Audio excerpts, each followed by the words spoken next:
Assalamualaikum dan salam sejahtera. Kita mulakan Sinar PM hari ini dengan perkembangan semasa. Pelan pemulihan negara untuk membawa Malaysia keluar dari kemelut COVID-19 yang diumumkan Perdana Menteri Tan Sri Muhyiddin Yassin semalam terus menerima pelbagai kritikan.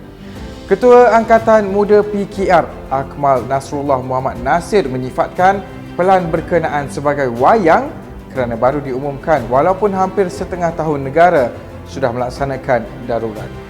Beliau berkata tindakan lembab, hambar dan sekadar mengulangi pendekatan sama itu membuktikan kegagalan Kerajaan Perikatan Nasional mentadbir negara.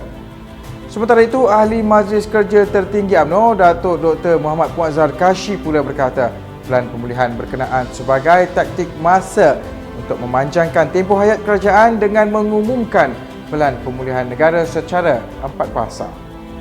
Lain pula pandangan Ketua Penerangan Bersatu, Datuk Wan Saiful Wanjan. Beliau berkata pelan pemulihan negara yang diumumkan Perdana Menteri semalam boleh menjadi peta untuk membawa negara keluar daripada krisis COVID-19.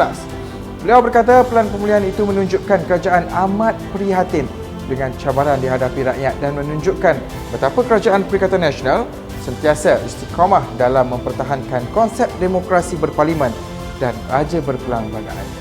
Menurutnya, pelan pemulihan itu juga dapat dilihat memberi pencerahan kepada rakyat mengenai strategi kerajaan membawa negara keluar daripada belenggu COVID-19. Kita ke perkembangan politik. Ahli-ahli Jawatan Kuasa Khas Bebas Darurat 2021 daripada Pakatan Harapan berpendapat tiada keperluan untuk darurat dilaksanakan dalam menangani pandemik COVID-19. Sebaliknya, pelaksanaan Perintah Kawalan Pergerakan atau PKP yang lebih ketat adalah kaedah terbaik. Pendirian itu diumumkan menerusi kenyataan bersama Ahli Parlimen Kulim Bandar Baharu, Datuk Seri Saifuddin Nasution Ismail, Ahli Parlimen Kuala Selangor, Datuk Seri Dr. Zulkifli Ahmad dan Ahli Parlimen Seremban, Anthony Lok Siufo.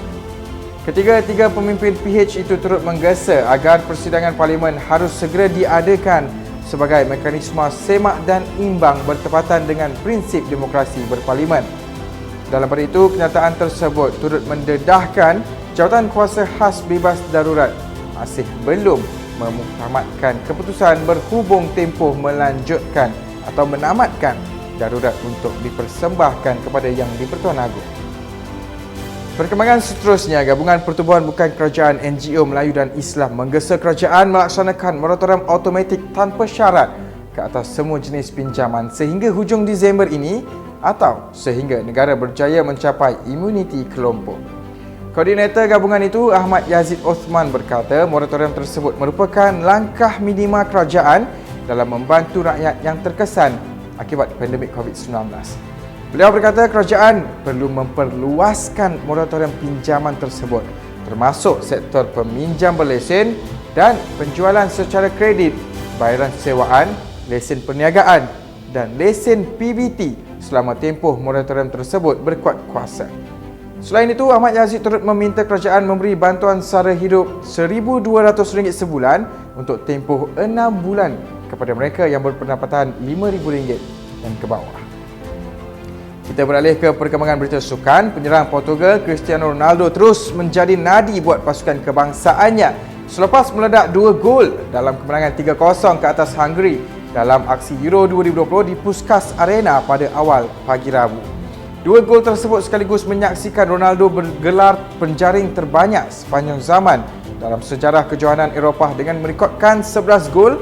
2 gol mengatasi legenda bola sepak Perancis Michel Platini yang meledak 9 gol ketika membawa The Les Blues melakar kejayaan pada tahun 1984. Ronaldo kini mengumpul 106 gol buat negaranya, hanya kurang 3 gol untuk menyamai rekod jaringan sepanjang zaman peringkat antarabangsa dengan 109 gol dicipta pemain Iran Ali Daei. Baiklah, sekian saja Top 5 News pada hari ini. Sebelum kita akhiri Sinar PM, ayuh bersama memenangi jenayah rasuah melalui Sinar untuk Malaysia dan Rasuah Buster semestinya nilai moral karakter bangsa. Dan untuk itu, teruskan setia bersama Sinar Harian di platform digital kami serta jangan lupa untuk mengaktifkan aplikasi Sinar Harian bagi mengikuti perkembangan semasa dalam serta luar negara. Di kesempatan ini juga, kami dari unit berita Sinar Harian merayu agar anda sentiasa mematuhi SOP dan duduk di rumah jika tiada keperluan untuk keluar. Saya Azam Mota, Assalamualaikum dan salam hormat.